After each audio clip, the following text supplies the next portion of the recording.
Kijk en luistertoets 2019 Engels vmbo, basisberoepsgerichte leerweg, audiodeel. In het nu volgende deel ga je luisteren naar Joshua. Joshua woont en werkt in Londen. Hij vertelt over zijn leven, zijn werk en zijn hobby's. Er komt eerst een inleiding. Hierbij is geen opgave. My name's Joshua. I'm 26 years old. I live in Brixton, that's in South London. I was born here and I lived here as a child. I moved to Israel and I spent some time in Jamaica. And then I decided to come back to London and start a business here. Tot zover de inleiding. Lees nu de opgave.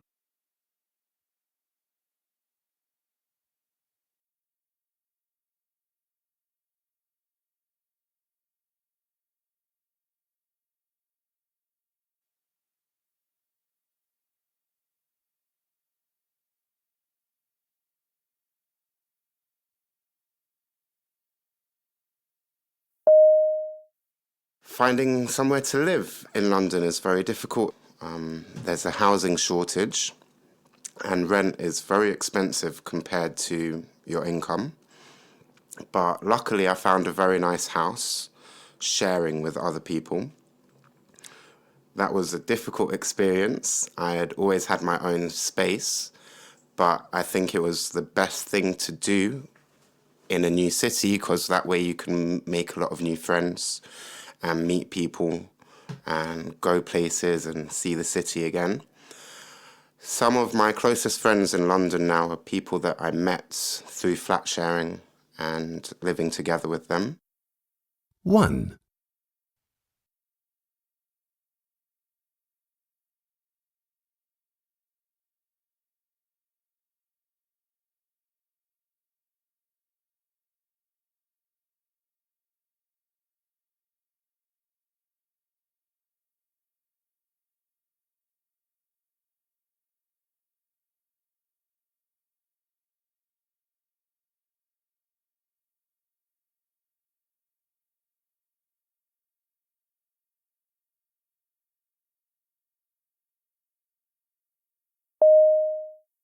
I decided to become a locksmith, first of all because I was looking for a job that I could set my own hours. Routine is something that was very hard for me, doing the same job, the same hours, taking the same bus to work, meeting the same people. I found the repetitiveness soul-consuming. It was very difficult for me. So I started to look online and I saw an advertisement for an apprenticeship as a locksmith. And I liked the sound of it. You get to decide your own hours. You get to work all over the country.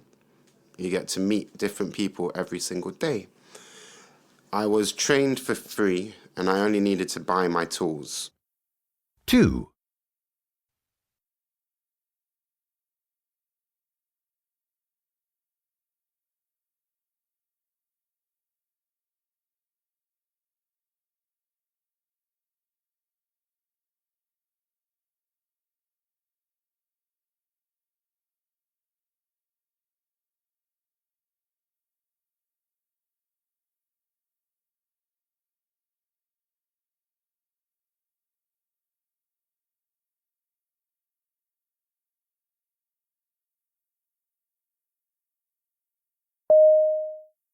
I opened my own business. So now I'm my own boss, which is something I wanted for a very long time. I decided to call my company Dreadlocksmith due to the fact that I have dreadlocks on my head. And I'm a locksmith. So it's a bit of a wordplay. I spend most of my time helping people that get locked out of their house. If you shut the door and leave your keys inside, you can't get back inside. Sometimes it means you need to replace your lock. It's very rewarding and satisfying helping people in emergency situations. And I always get big smiles and hugs when I pull up to my customers' houses. 3.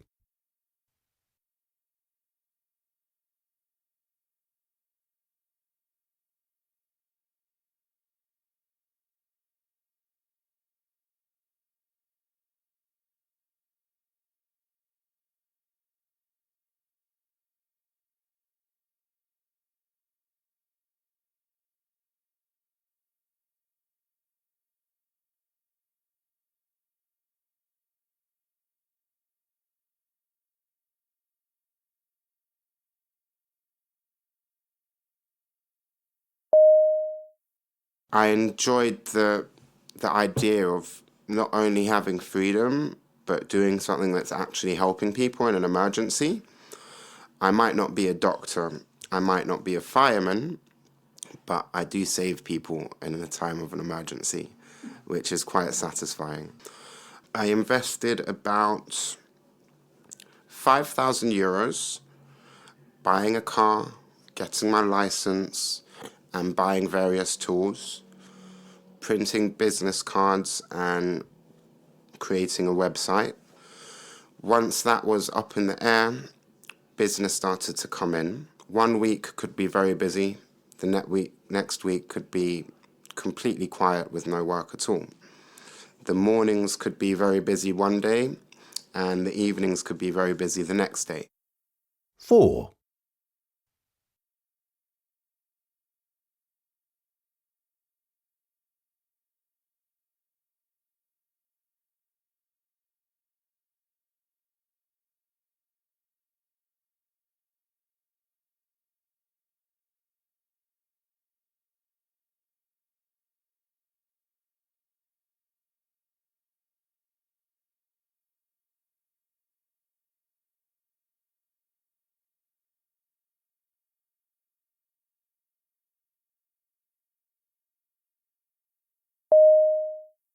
I volunteer at the Battersea Dog and Cat Home as a fosterer.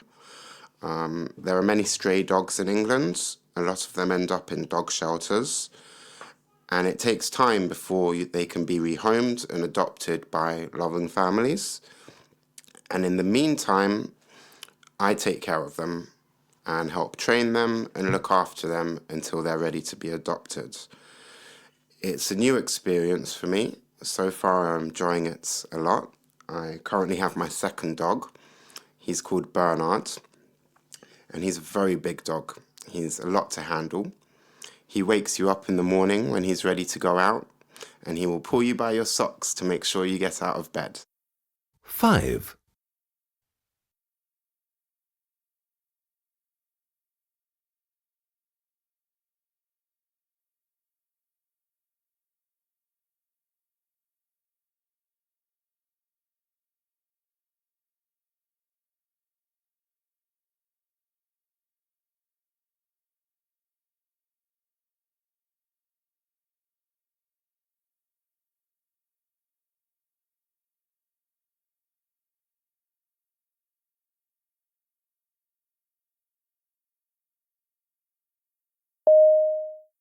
I decided to do volunteer work. The reason I do this, as a child, we always had dogs in the house, and as an adult, I haven't had my own dog. It's something that I miss a lot, and there are many dogs out there that need a home and just need someone to care for them. The housing situation in England doesn't allow people who rent houses to have pets. It's very rare to find a flat where you can have a pet. This seems to be the best solution. Currently, in the house that I live in, I am allowed a pet. But in my previous house, I was not allowed a pet.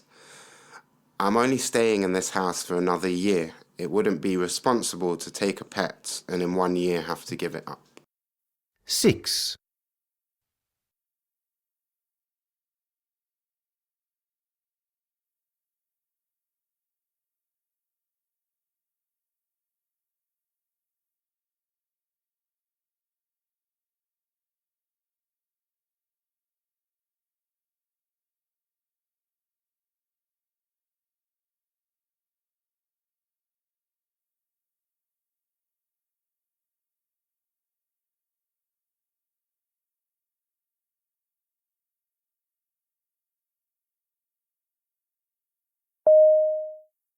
In my spare time off work, I spend most of my time listening to music and working on contracts for my father, who is a reggae musician in Jamaica. A lot of his business is based in the UK. I have to liaise and communicate with record companies to make sure that royalty payments are made on time. I'm not much of a musician myself, but I love listening to music and being surrounded by musical people. So most of my time over the last 6 months has been involved with promoting my father's new album, which is called The Living Legend by Junior Reid, and arranging a tour of the UK, which will be in August. 7.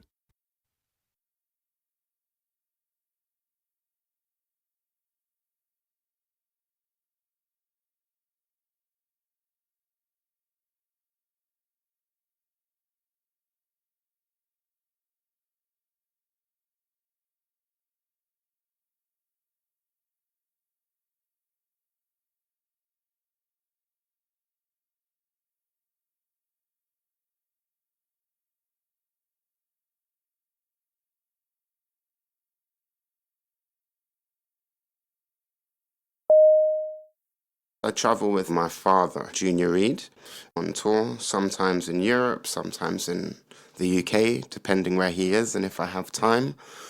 You have to be up very early in the morning to do sound checks and rehearsals.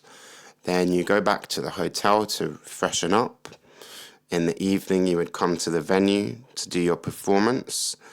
Performing is physically demanding. You have to dance, you have to be energetic, even though you're tired. You have to sing your heart out. After the show, you need to give out autographs, maybe even attend an after party. Once you get back to the hotel, you will get 3 hours sleep. You need to wake up at 5 a.m. the next morning to get on your tour bus to go to the next city and do it all over again. And you can repeat this process for months at a time. 8.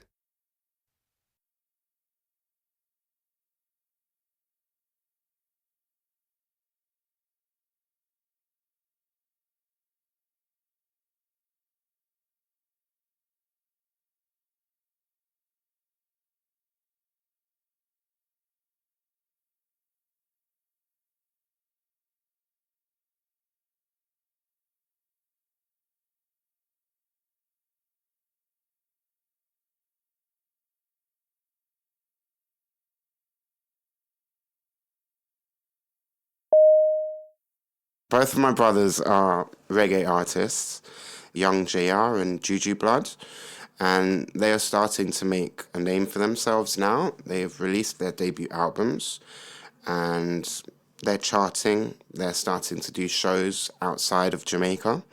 I believe they're going to tour Africa as well.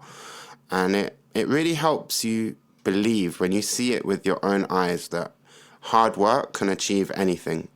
My father did not pay for them to be where they are. They had to start from scratch, just like anyone else. And they had to spend days and nights in the studio, recording, doing performances, sometimes only for 10 people, sometimes getting booed off the stage. But now they're in the charts and they're touring the world. 9.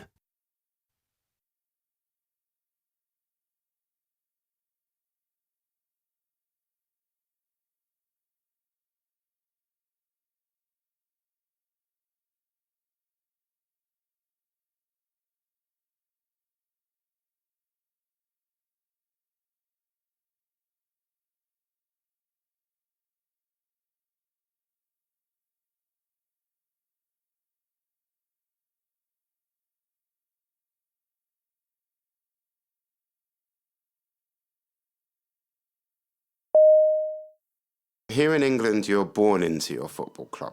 It wasn't much of a choice. My mother's a Tottenham supporter, my grandfather's a Tottenham supporter. So Tottenham runs deep in our family. As a child, I was taken to many matches.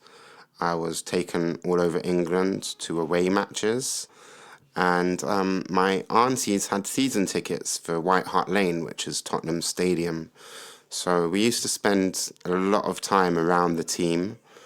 For the last 15 years, for most of my life, Tottenham have been a terrible team. We have always lost games and been at the bottom of the table. And finally, over the last 2 years, our luck has turned around and we have become a very successful club. Everyone in England supports someone. Even if you don't actually like football, they still support a certain team. 10.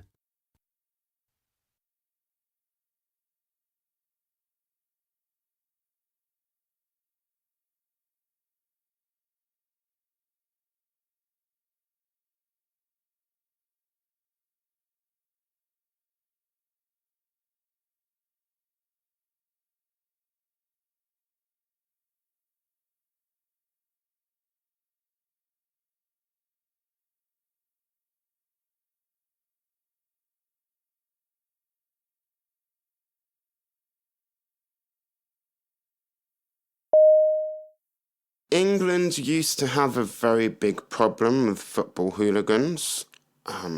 In the 80s and 90s, it was a big problem. And I remember as a child being quite scared at football matches at times. Since then, the rules have been changed and families come to football a lot more often. So football has become much more family orientated. I think it has a lot to do with alcohol. In the Premier League, which is the highest division of football, alcohol is banned. You can't buy alcohol at the football stadiums, which I think contributes to a calmer environment at the stadiums. 11.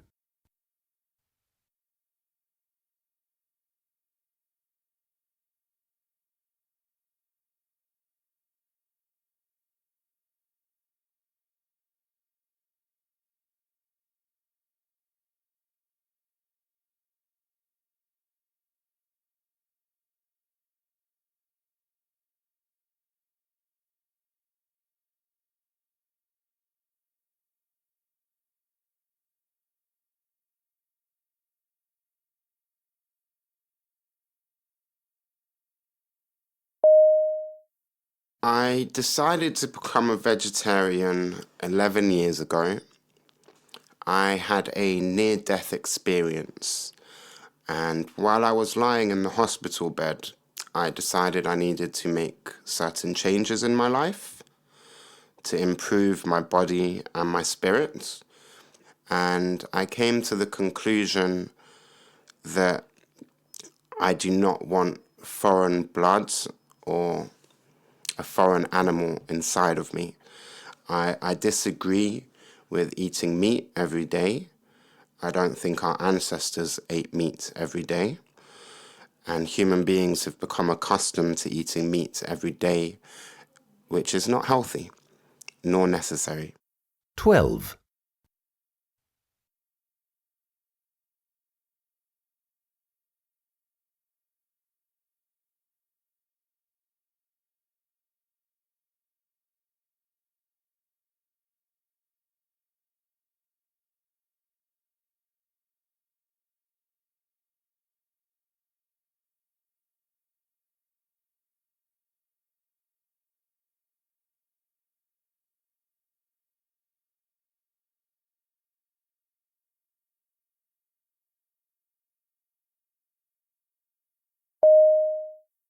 I have many plans for the future.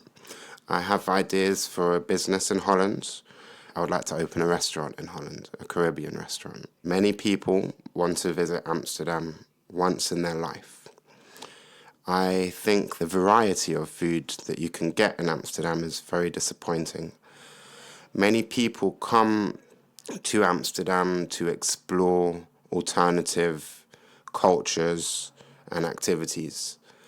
And I think Caribbean food is almost perfect for the type of holiday that people are coming for. And its experience. Caribbean food is a fusion of flavors, and it goes together with our music. And I would like to create a Caribbean experience for tourists and locals alike in Amsterdam. 13.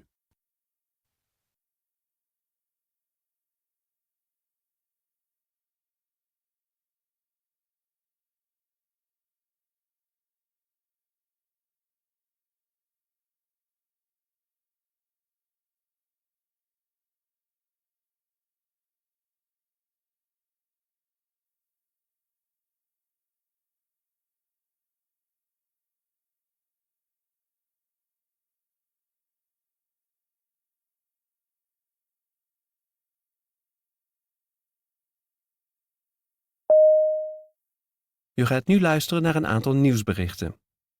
Er is geen inleiding. Lees nu de opgave.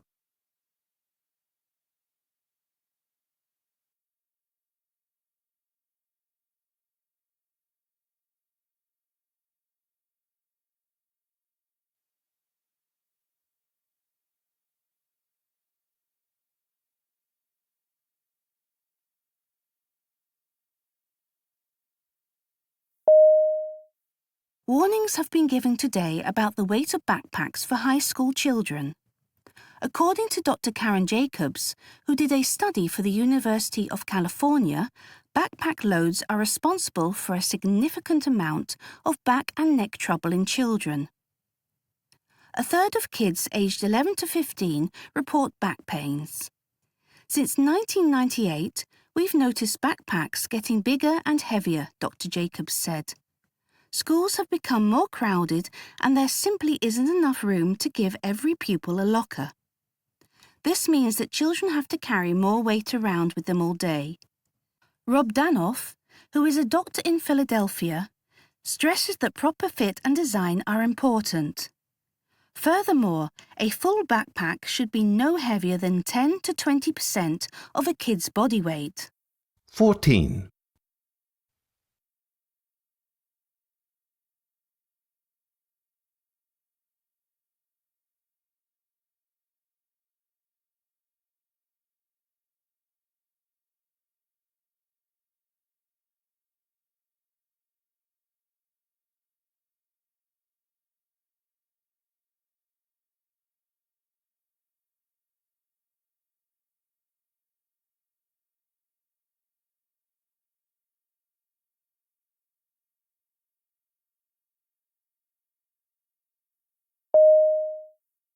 Wildlife experts are desperately trying to catch a raccoon that was spotted in the Scottish Highlands.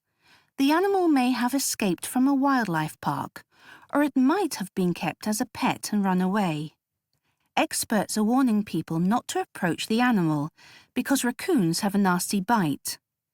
The experts are extra worried because raccoons have been seen in quite a few places in Britain in the last few months.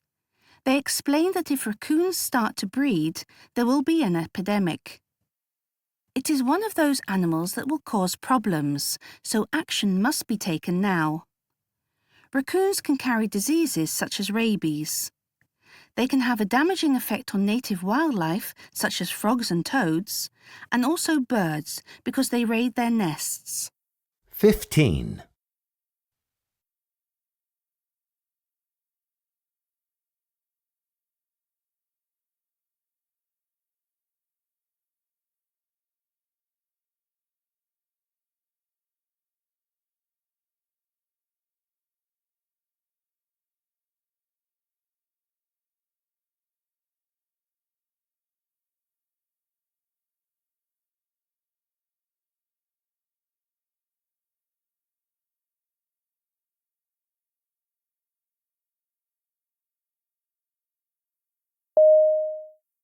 Police in Radcliffe, near Manchester, were called out on Wednesday to find a 47-year-old man hanging 15 feet above the ground.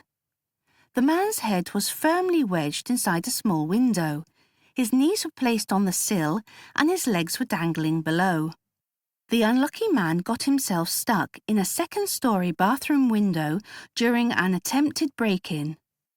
Police called the fire brigade, which took about 20 minutes to get the burglar out. Greater Manchester Police released photographs of the incident on Thursday. "It was nice of him to hang around," Sergeant Garland jokingly said to the BBC. "He was actually cautioned as he was in mid-air." 16.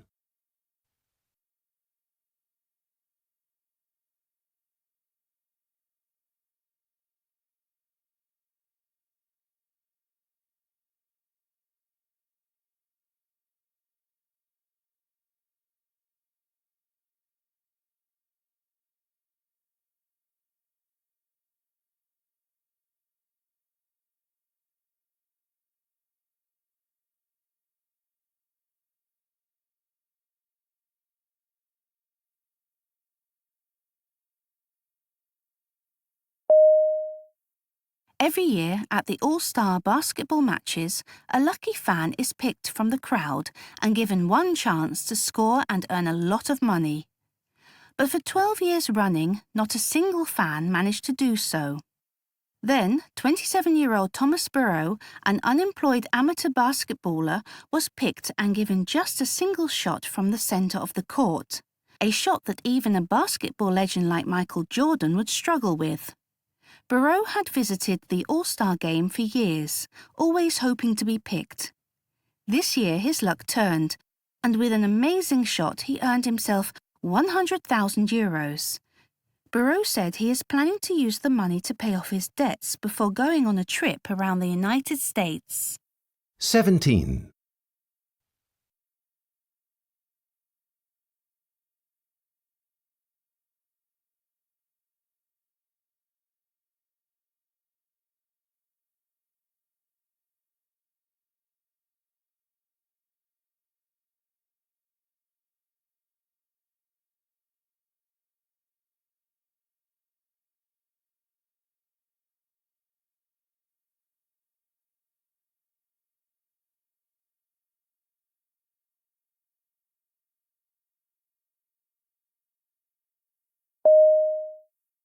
Einde van het audiodeel.